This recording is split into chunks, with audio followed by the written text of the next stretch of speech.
తాకట్టులో ఉన్న బంగారాన్ని విడిపించి ఆ రోజున్న మార్కెట్ ధర కట్టి మిగిలిన డబ్బును మీకు అందిస్తుంది కొమ్మూరి గోల్డ్.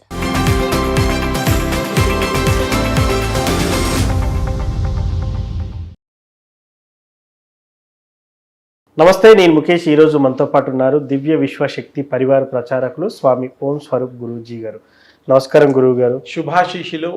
మార్చ్ 19వ తేదీన ఉగాది అయితే రాబోతుంది గురువు గారు. ముఖ్యంగా ఈ ఉగాది పరాభావ నామ సంవత్సరం అనే పేరుతో మొదలు కాబోతుంది కాబట్టి ఈ పరాభావం అనే నేమ్లో ఉంది కాబట్టి కొంతమంది అయ్యో ఏమన్నా ఇబ్బందులు వస్తాయేమో అని చెప్పేసి కొంతమంది భయపడుతున్నటువంటి పరిస్థితి. అదేవిధంగా ఉగాదికి ముందే కొన్ని పరిణామాలు, అంటే వేరే దేశంలో యుద్ధాలు జరగడం, దాని ప్రభావం భారతదేశం మీద పెట్రోల్, డీజిల్, సిలిండర్, ఇతరితర వ్యవహారాల మీద పడడం, కొంత డబ్బు అనేది రెట్టింపు అవ్వడం, వాటి మీద అంటే సామాన్యుడు కొనే విధంగా లేకపోవడం కూడా జరుగుతూ ఉంది. ముఖ్యంగా ఈ ఉగాది తర్వాత శ్రీ పరాభావ నవ సంవత్సరం అంతా కూడా ఎలా ఉండబోతుంది? అనర్థాలు ఏం జరుగుతాయి, అర్థాలు ఏం జరుగుతాయి అంటారు? బాగుంది. తెలుసుకోవాల్సినటువంటి విషయాలు. ఉగాది, యుగాది, యుగానికి ఈ మొదలు అని కూడా అర్థం ఉంది. కొంచెం దాని గురించి కూడా విస్తారంగా చాలా తక్కువగా మాట్లాడుతూ ఉంటారు. ఈ మీ మ్యాగ్నా యొక్క వేదికలో మీ యొక్క విశేషమైన ఈ వేదికలో మీరు అడిగే సంధించే విషయం ప్రజలకి ఎంతో ఉపయోగకరంగా ఉంటుంది. కాబట్టి ఇప్పటి వరకు సృష్టి మొదలయ్యి 195,85,127గా మనకి పంచాంగాలలో వాటిలో చాలా తక్కువగా పంచాంగాలలో అన్నిట్లో ఉండాలి లెక్క ప్రకారం. కానీ ఎందుకో మరి వారి వారి స్వవిష్టం, మనం దాని గురించి మాట్లాడలేము. ఇచ్చిన వాళ్ళు కొంతమంది ఉన్నారు కాబట్టి అది మీకు అండర్లైన్ చేసి ఈ స్క్రీన్ మీద చూపించడం జరుగుతుంది.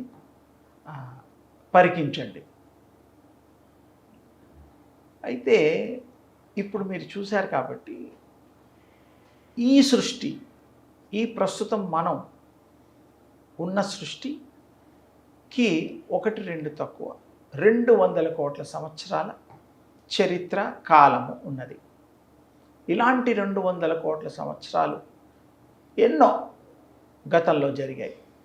ఇందులో బ్రహ్మ నిద్రించిన కాలం కూడా 2 కోట్ల సంవత్సరాలు కలిపితే 197 కోట్లు అవుతుంది. తర్వాత మిగతావన్నీ మామూలే. అది మన అర్థం కావడం కోసం మాత్రమే తప్ప వేరే ఏం లేదు.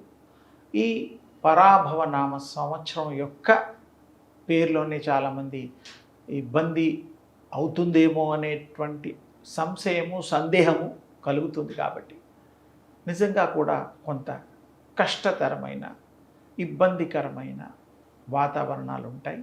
ముఖ్యంగా పంటలు ఇబ్బంది ఉండదు, చక్కగా వర్షానికి ఇబ్బంది ఉండదు, పంటలు బాగా పండుతాయి, ఆహారానికి ఇబ్బంది ఉండదు. మిగతా ఫీల్డ్స్, ఫైనాన్స్ కానీ, చిత్ర సంబంధాలు కానీ, ప్రమోషన్స్, ఫారెన్ వెళ్ళే డెలిగేట్స్ కానీ, చదువు నిమిత్తం ఇలాంటి వాళ్ళకు కొంత ఆలోచించి ధనాన్ని క్యాలిక్యులేటెడ్గా చూసుకొని ఇబ్బందులు పాలవ్వకుండా సరైన నిర్ణయాలు కనుక తీసుకుంటే బంగారం కానీ, వెండి కానీ ఇవి కూడా మరి ఫ్లక్చువేట్ అవుతూ ఉన్నాయి.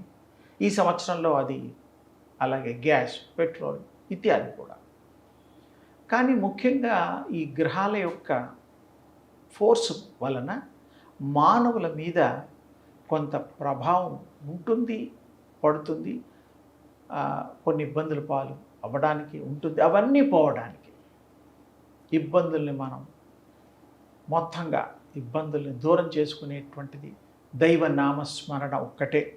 నవగ్రహ పూజలు, శాంతులు, తర్వాత ఉపాసనలు, తర్వాత జపతపాదులు కాకుండా ఇంకా శివాభిషేకాలు శివుడికి చేయడం వల్ల వాటి యొక్క ప్రభావం తగ్గి మనకి మరి పువ్వులతో మనకి ఆ దెబ్బలు, రాళ్లతో తగిలే దెబ్బలు పువ్వులతో తగిలితే శృతి మెత్తగా, అంటే తగిలి తగలకుండా, ఇబ్బందులు పడకుండా మానవులు రక్షింపబడతారు, తప్పించుకోగలుగుతారు. దైవ నామస్మరణ చేత ఇంకేం లేదు, ఉమ్, వేరే మార్గం లేదు. ఇప్పుడు దానాలు ధర్మాలు ఇవి కూడాను కొంత ఇదే, కానీ మనస్ఫూర్తిగా చేయగలిగి అది ఒక క్రమ పద్ధతిలో సరైన వారి పర్యవేక్షణలో చేస్తే ఫలితం తప్పకుండా ఉంటుంది. ఇంకా కొంచెం విశేషంగా మనం రాసులు, కొన్ని రాసులు వాళ్ళకి బాగుంటుంది, కొన్ని రాసులు వారికి బాగాలేదు. మరి గౌరవం, అమర్యాదలు, తర్వాత రాజ్యపూజ్యము, అవమానం. ఇవన్నీ మనం లెక్క పెడుతూ ఉంటాము. ఉమ్, సో ముఖ్యంగా ఓవరాల్గా ఉమ్, అన్ని గ్రహాలు బేసిక్గా మంచివైన కాంబినేషన్ వల్ల ఉమ్, ఆ యొక్క రేస్ ఈ భూమి మీద పడ్డం వల్ల ఆ కాంబినేషన్లో పుట్టినవాడు, ఆ లగ్నంలో పుట్టినవారు, ఆ రాసుల్లో పుట్టినవారు ఎన్నో పాదాలు, 1, 2, 3 ఏ పాదాలైనా ఉమ్, కొన్నిటికి ఎఫెక్ట్ ఉండడానికి గల కారణం మనకి ఆ యొక్క గ్రహ తీక్షణలు, వీక్షణలు ఉమ్, బట్టి మనకి ఇబ్బందులు కలగకపోవడం ఉంటుంది. మామూలుగా అయితే మీనరాశికి సంబంధించి ఉమ్, ఆదాయం 14, వ్యయం 11. తర్వాత మేషరాశి, ఉమ్, అది కూడా ఆదాయం 11, వ్యయం 5. ఉమ్, వృశ్చిక రాశి ఆదాయం 11, వ్యయం 5. ధనురాశి ఆదాయం 14, వ్యయం 4. ఇవిగా మనం ఈ సంవత్సరం ఫలాల్లో తీసుకున్నాం. ఇందులో మీనం కొంచెం అన్నీ ఆ 3 కంటే మొత్తం 4 బాగుంటాయి ఉమ్, ఇన్కమ్ వైజ్గా. అవన్నీ ఇప్పుడు మీరు విన్నారు కాబట్టి ఉమ్, మీనరాశి వారికి కూడా విశేషంగా ఉమ్, జాగ్రత్తలు తీసుకుంటూ ఈ జీవనాన్ని సాగిస్తూ ఉంటే ఈ 4 వాళ్ళకి బాగుంటాయి.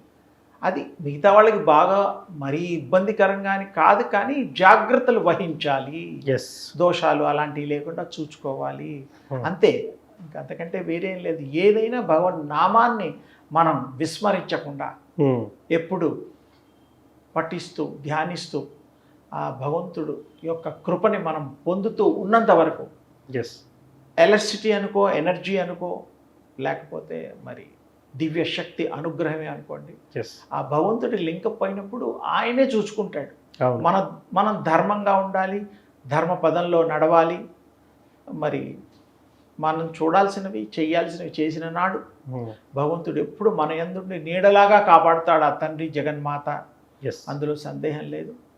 అందుకని దీనికి ఈ సంవత్సరంలో ఈ జాగ్రత్తలు తీసుకోవడం వల్ల మనకి మంచి జరిగి తీరుతుంది, yes, సందేహం లేదు. ఉమ్, ఈ సంవత్సరంలో మరి యుద్ధాలు కూడా ఇప్పుడు ఉన్నాయి. మనం జరుగుతూనే ఉన్నాయి. నేను ఫిబ్రవరిలో కూడా నేను యుద్ధాల గురించి, ప్లేన్ క్రాషెస్ గురించి, రోడ్ యాక్సిడెంట్స్ గురించి, కొంత వస్తువుల యొక్క హెచ్చుతగ్గుల గురించి, రేట్ల విషయంలో, తర్వాత భూకంపాల గురించి, మనుషుల యొక్క ప్రవర్తనలో మార్పుల గురించి కొన్ని విషయాలు నేను చెప్పడం జరిగింది. మన ఛానల్లో కూడా చెప్పినట్టుగా గుర్తు.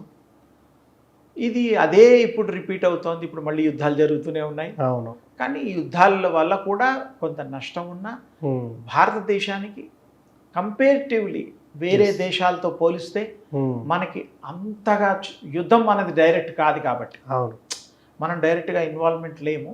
ఉమ్, సరే, అమెరికా వారు, ఇజ్రాయెల్, ఇరాన్, ఇరాక్, ఉమ్, అవి కదా, ఇంకా అవును. కొన్ని దేశాలు, దుబాయ్, ఉమ్, సరే అవంతా న్యూస్ అందరూ చూస్తూనే ఉన్నారు. ఉమ్, కానీ కొంత మన మీద కూడా భారము, ఇబ్బంది కలుగుతుంది. మన జాగ్రత్తలు తీసుకుంటూ మోడీ గారి యొక్క ఉమ్, ఆధ్వర్యంలో, వారి యొక్క రూలింగ్లో అన్ని మంచి నిర్ణయాలు తీసుకొని మనందరికీ సంరక్షణ చేసే బాధ్యతను వారు స్వీకరిస్తారు కాబట్టి, మంచి ప్రధాని కాబట్టి సంతోషం.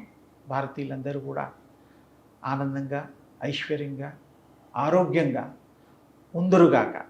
ఈ యొక్క కొత్త సంవత్సరంలో జాగ్రత్తలు మాత్రం తప్పకుండా తీసుకోండి. ఈ సినిమా వాళ్ళ గురించి కూడా ఇందాక చెప్పాను, పొలిటికల్ వాళ్ళ గురించి కూడా చెప్పాను. వాళ్ళందరూ కూడా ఆయా ఫీల్డ్స్లో జాగ్రత్తలు తీసుకుంటే ఆచితూచి అడుగు వేయడం వల్ల మీకు నష్టపోవడానికి ఏ మాత్రం నష్టం జరగదు, ఎస్. మంచే జరుగుతుంది. మంచి జరగడానికే కదా మనం ప్రతిదీ అడుగుతాం. మాకు ఈ సంవత్సరం ఎట్లా ఉందయ్యా అని అడుగుతాం. పంచాంగం చూసి చెప్పేవాళ్ళు ఉన్నారు, మామూలుగా జాతకాలు చూసి వాళ్ళందరూ కూడా పాపం వాళ్ళంతా వాళ్ళ డ్యూటీస్ వాళ్ళు చేస్తారు. వాళ్ళు Yes. ఏది ఉందో అదే చెప్తారు. Yeah. వాళ్ళు ఇది దీని ఇలా ఉండేదాన్ని అలా అని ఏం చెప్పరు. Hmm. కావాల్సింది దానికి రెమెడీస్ చెప్తారు, చేసుకుంటే మంచిది.